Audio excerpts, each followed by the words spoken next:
Hello everyone, চলে এসেছি আরও একটি নতুন ভিডিও নিয়ে। সো দেখতে থাকুন। অনেক দিন ভিডিও দেওয়া হয়নি, আমার টাইমে হয়ে ওঠেনি সেই কারণে। সো অনেক দিন পরে একটি ভিডিও নিয়ে আসলাম, আপনারা দেখতে থাকুন, আশা করছি ভালো লাগবে। আজকে খুব সহজে বানিয়ে নেব একটি টিফিন রেসিপি, যেটা ছোট বড় সবার শরীরের পক্ষে ভালো এবং খুব সহজেই এটা বানানো যায়। সো আমি উপকরণগুলো স্ক্রিনে দেখিয়ে দিচ্ছি, দেখুন। প্রথমে ওভেনে আমি একটা প্রেসার কুকার নেব। প্রেসার কুকারটা কিছুটা হিট হয়ে আসলে এরপরে আমি রান্নার তেল ব্যবহার করব, যেটা সচরাচর আমরা রান্নায় ব্যবহার করে থাকি। এরপরে একে একে পেঁয়াজ, কুচনো টমেটো, গাজর, তেজপাতা সব কিছু দিয়ে একটু ভালো করে নেড়ে নেব। গাজর, টমেটো, পেঁয়াজ, তেজপাতা কিছুক্ষণ নাড়াচাড়ার পরে আমি এতে একে একে পেঁয়াজ বাটা, মশলা বাটা দিয়ে দেব। মশলার মধ্যে জিরে, মৌরি, আদা, রসুন এই সমস্ত কিছু আমি পেস্ট করে রেখেছিলাম, সেই পেস্টটা আর পেঁয়াজের পেস্ট আমি দিয়ে দেব।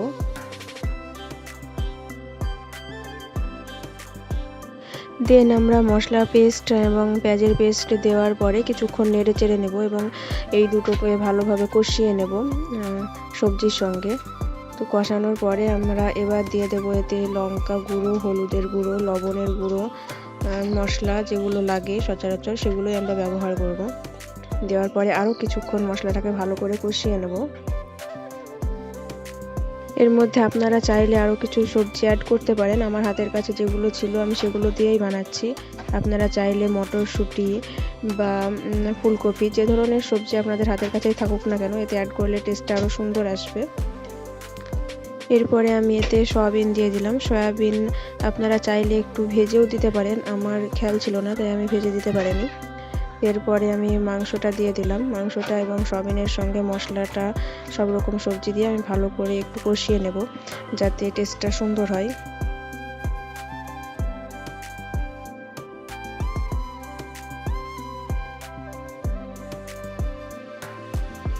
এরপর আমি সবগুলো উপকরণ একসঙ্গে ভালো করে কষিয়ে নেব এবং এতে তেল ছেড়ে দিলে আমি এতে একে একে দিয়ে দেবো চাল। চালটা আপনারা ভাতের চালই নিতে পারেন, যেটা দিয়ে আপনারা সাধারণত ভাত রান্না করে থাকেন সেই চালটাই ব্যবহার করবেন।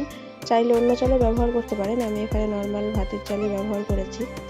চালটা দেওয়ার পরে একটু নেড়ে পরিমাণ মতো জল দিয়ে দেব।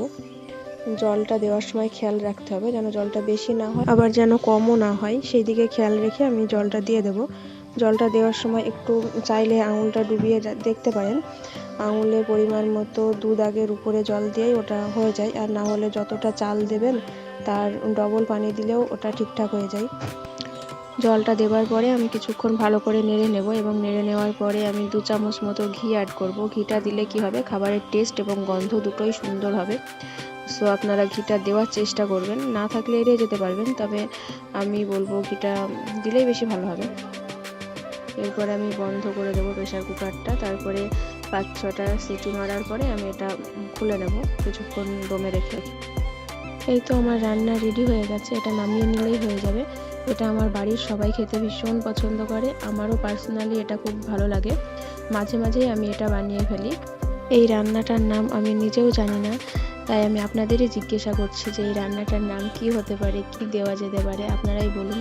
সবাই কমেন্ট করবেন, আর ভালো লাগলে লাইক, কমেন্ট অ্যান্ড শেয়ার করবেন। আপনারা একবার ট্রাই করবেন, আশা করছি ভালো লাগবে। আমি নতুন ভিডিও বানাচ্ছি, আমি ভয়েসটা হয়তো ঠিকঠাক দিতে পারছি না, কোথাও ভুল ত্রুটি হলে ক্ষমা করে দেবেন এবং ভালো লাগলে লাইক, কমেন্ট অ্যান্ড শেয়ার করবেন। এরপরে আমি টিফিনটা রেডি করে নিয়ে মিশনের জন্য বার হয়ে যাই। তো মিশনে যাওয়ার পথে দেখুন রাস্তায় একটা ট্রাক্টর আটকে গেছে। সম্ভবত কোনো ট্রাক্টরটার কিছু হয়েছে, যার কারণে সে যেতে পারছে না, টায়ারে বা কোথাও কোনো প্রবলেম হয়েছে। তো ওখানে একটা বাইক যেতে পারবে, কিন্তু টোটো বা অন্য কিছুই যেতে পারবে না। অনেক এখানে জ্যাম হয়ে গেছে, টোটো, ছোট গাড়ি অনেক আছে, সেগুলো যেতে পারছে না। সেই কারণে আমি এবারে হাঁটতে শুরু করলাম এখান থেকে কিছুটা।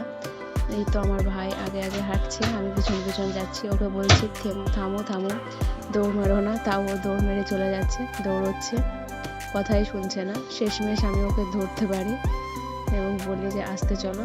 এখানে একটা নদী আছে, নদীটা অনেক জল থাকে অনেক সময়, আবার অনেক সময় জল কমে যায়।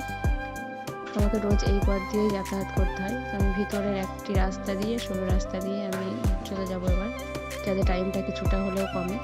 আর ওখানে এখনও জ্যাম হয়ে আছে।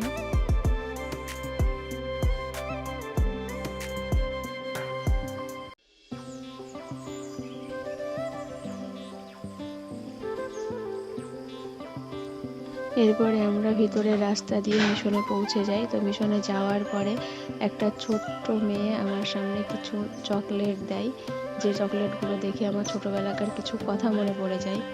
অনেক স্মৃতি জড়িয়ে আছে এই চকলেটগুলোর মাঝে। তো চকলেটগুলো দেখুন, আপনাদেরও হয়তো কোনো কিছু মনে পড়ে যাবে।